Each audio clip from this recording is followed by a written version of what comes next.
Hello drama lovers, स्वागत है आपका ड्रामा एक्सप्लोरर चैनल पर। और आज से हम शुरू करने जा रहे हैं एक कमाल के कोरियन ड्रामा को जिसका नाम है रन ऑन। तो चलिए जानते हैं इसकी कहानी को इसके एपिसोड नंबर 1 के साथ। तो कहानी की शुरुआत होती है एनहम इंटरनेशनल फिल्म फेस्टिवल से, जहां पर इस ड्रामा का हीरो अपनी मॉम के साथ रेड कारपेट पर आता है। उसका नाम कीसियोन है और उसकी मॉम एक काफी फेमस एक्ट्रेस है। रिपोर्टर्स की बातों से हमें पता चलता है कि कीसियोन एक एथलीट है जो कि अभी नेशनल टीम का हिस्सा है और उसके डैड असेंबली मैन है। फोटो शूट के बाद कीसियोन की मॉम का रेडियो शो पर इंटरव्यू होता है तो वो कीसियोन को भी साथ चलने को कहती है, पर वो मना कर देता है और वहाँ से चला जाता है। जब कीसियोन की मॉम मिस यून का इंटरव्यू चल रहा होता है तो वहीं से इस ड्रामा की फीमेल लीड गुजर रही होती है जिसका नाम मीजू है। वो मिस यून की बहुत बड़ी फैन है तो वो वहीं पर रुक कर उनका इंटरव्यू देखने लगती है और उनको इतने करीब से देखकर वो काफी ज्यादा खुश होती है। तभी उसको उसकी फ्रेंड ली बोंग कॉल करती है और कहती है मूवी स्टार्ट होने वाली है, तुम कहाँ हो। मीजू उसको बताती है कि वो अपनी फेवरेट एक्ट्रेस का इंटरव्यू देख रही है तो वो मूवी देखने नहीं आ पाएगी। तो ली बोंग कहती है ठीक है, मैं तुम्हारे लिए मूवी की क्लोजिंग क्रेडिट्स का फोटो खींच लूंगी। उसी फिल्म फेस्टिवल में कीसियोन के दोस्त भी आए होते हैं और वो सभी लोग भी एथलीट्स हैं। वो अपने दोस्तों के साथ वहाँ पर मूवी देखता है। मूवी जब खत्म हो जाती है तो क्रेडिट्स में हम मीजू का नाम देखते हैं, जिससे हमें पता चलता है कि मीजू मूवीज में सबटाइटल देने का काम करती है। ली बोंग बाहर आती है तो मीजू बाहर ही बैठी होती है। क्रेडिट्स में अपना नाम देखकर वो बहुत ज्यादा खुश होती है। तभी उसके पास मूवी का डायरेक्टर पार्क आता है और उससे बात करने लगता है, पर मीजू उससे बात करने में इंटरेस्टेड नहीं होती है क्योंकि पार्क उसका एक्स बॉयफ्रेंड है। हमें ये भी पता चलता है कि ली बोंग एक फिल्म डिस्ट्रीब्यूटर है। पार्क ने अपनी पूरी टीम को डिनर पर इनवाइट किया होता है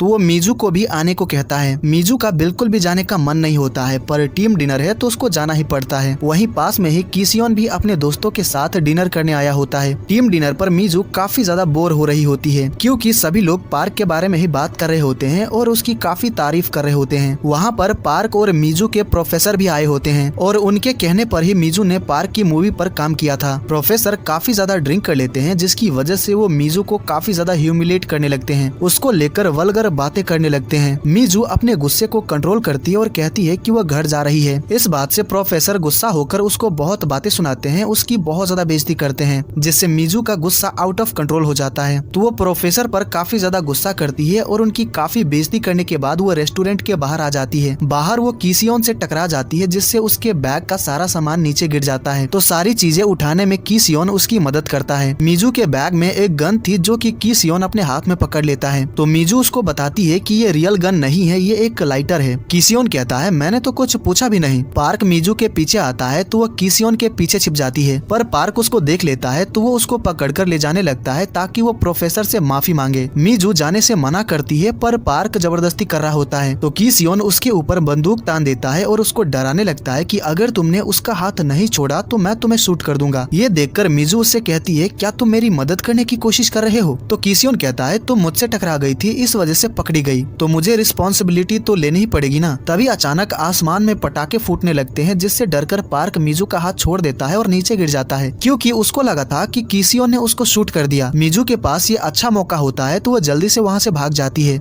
अगले दिन हम कीसियोन को एकेडमी में देखते हैं। वो काफी ज्यादा अच्छे से ट्रेनिंग कर रहा होता है क्योंकि वो एक स्प्रिंटर है। वही मीजू काम के सिलसिले में पार्क से मिलने आती है। फॉरेन कंट्री के रिपोर्टर्स पार्क का इंटरव्यू लेने वाले हैं तो मीजू ट्रांसलेटर का काम करने वाली थी। पार्क उसको बताता है कि उसको काम से हटा दिया गया है, उसकी जगह अब प्रोफेसर लेने वाले हैं क्योंकि उसने प्रोफेसर की बहुत ज्यादा बेइज्जती की थी तो वो मीजू से बहुत नाराज है। वो जल्दी से प्रोफेसर से मिलने जाती है और उनसे माफी मांगती है। वो प्रोफेसर को मनाने की कोशिश करती है ताकि उसको काम वापस मिल जाए, पर वो नहीं मानते हैं जिससे वो बहुत ज्यादा परेशान हो जाती है। फिर हमें एकेडमी का सीन दिखाया जाता है। कीसियोन को पता चलता है कि उसके एक जूनियर को एकेडमी में बुली किया जा रहा है तो वो अपने जूनियर से कहता है कि वो इसको लेकर कंप्लेन करे, पर वो ऐसा करने से मना कर देता है तो कीसियोन गुस्से में वहाँ से चला जाता है। अगले दिन मीजू फिर से प्रोफेसर से मिलने आती है, पर इस बार वो ली बोंग को भी साथ लेकर आई होती है और साथ ही प्रोफेसर के लिए गिफ्ट भी लेकर आई होती है। वो दोनों मिलकर प्रोफेसर की बहुत तारीफ करते हैं, उनको मनाने की बहुत कोशिश करते हैं। प्रोफेसर को किसियोन के डैड कॉल करते हैं और कहते हैं कि उनको एक ट्रांसलेटर की जरूरत है जो कि ट्रेनिंग के दौरान फॉरेन रिपोर्टर से बात करने में किसियोन की मदद कर सके। तो प्रोफेसर ये काम मीजू को दे देते हैं। मीजू के पास जो लाइटर गन थी उसके ऊपर बहुत बड़े सेलिब्रिटी का ऑटोग्राफ था जो कि उससे खो गया। तो वैसा ही गन कोई ऑनलाइन बेच रहा होता है जिसके ऊपर उसी सेलिब्रिटी का ऑटोग्राफ है। तो मीजू उस गन को खरीदने का सोचती है क्योंकि वो उस सेलिब्रिटी की बहुत बड़ी फैन है। फिर जब मीजू उस आदमी से मिलती है तो वो कोई दूसरा ही गन लेकर आया होता है जिसके ऊपर ऑटोग्राफ भी नहीं होता है। मीजू को समझ आ जाता है कि वो आदमी एक स्कैमर है, तो वो गन खरीदने से मना कर देती है, जिससे वो आदमी मीजू के पैसे छीन लेता है और उसको धक्का देकर भागने लगता है। मीजू उठती है और उसका पीछा करने लगती है। फिर हम किसियोन को देखते हैं जो कि फोन पर सियोदान नाम की लड़की से बात कर रहा होता है।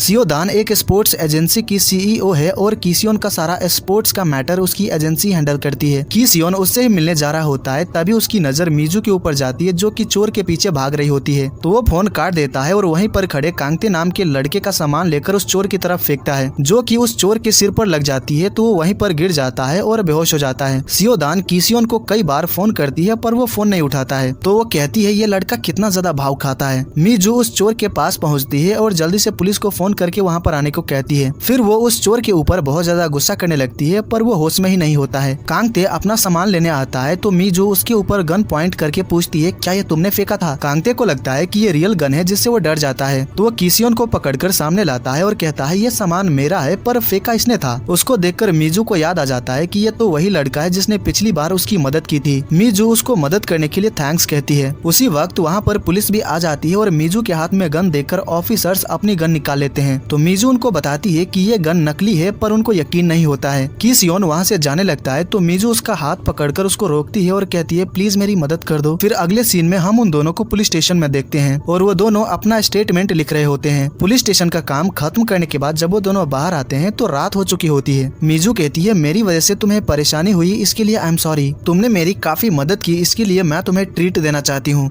तो किसियोन कहता है कि उसको अभी भूख नहीं लगी है। मीजू कहती है तो तुम्हें कब भूख लगेगी, चाहो तो तुम मुझे अपना नंबर या फिर बिजनेस कार्ड दे सकते हो। ये सुनकर किसियोन उसको देखने लगता है। तो मीजू कहती है मैं तुम पे लाइन नहीं मार रही हूँ, अगर तुम नहीं देना चाहते हो तो मना कर सकते हो, मैं बस तुम्हें ट्रीट देना चाहती हूँ उसके लिए मांग रही हूँ। किसियोन थोड़ा सोचता है फिर उसको अपना फोन देता है। तो मीजू अपना नंबर उसके फोन में सेव कर देती है और कहती है जब भी तुम्हारा खाने का मन करे मुझे फोन कर देना, मैं पहुँच जाऊंगी। मीजू जब घर पहुँचती है तो उसको अननोन नंबर से कॉल आता है। उसको लगता है कि शायद किसियोन ने कॉल किया है जिससे वो खुश हो जाती है, पर किसी ने उसको काम के लिए कॉल किया होता है। अगले दिन मीजू एजेंसी वालों से मिलने जा रही होती है जिन्होंने उसको कॉल किया था। तो रास्ते में वो एक एड में किसियोन को देखती है जिससे वो सोच में पड़ जाती है कि क्या ये कोई मॉडल है, जरूर वो बहुत बिजी रहता होगा। फिर वो एजेंसी पहुंचती है जहां पर उसकी मुलाकात सियोदान से होती है, पर सियोदान उससे काफी रूडली बात करती है। फिर वो दोनों कॉफी पीते हुए काम से रिलेटेड बात करने लगते हैं। तभी वहाँ पर किसियोन आता है तो उसको देखकर वो शॉक दे जाती है और जब उसको पता चलता है कि जिस एथलीट के साथ वो काम करने वाली है वो किसियोन ही है, इससे वो और ज्यादा शॉक दे जाती है। जब किसियोन को पता चलता है कि मीजू उसकी ट्रांसलेटर है तो वो भी शॉक दे जाता है और यहीं पर एपिसोड 1 खत्म हो जाता है। तो गाइज ये एपिसोड आपको कैसी लगी मुझे कमेंट करके जरूर बताइएगा और इस वीडियो को लाइक डिसलाइक आपका जो मन करे कर दीजिएगा। अगर आप आगे के एपिसोड्स की एक्सप्लेनेशन देखना चाहते हैं तो चैनल को सब्सक्राइब कर लीजिएगा। तो मैं मिलता हूँ आपसे अगले वीडियो में। Take care,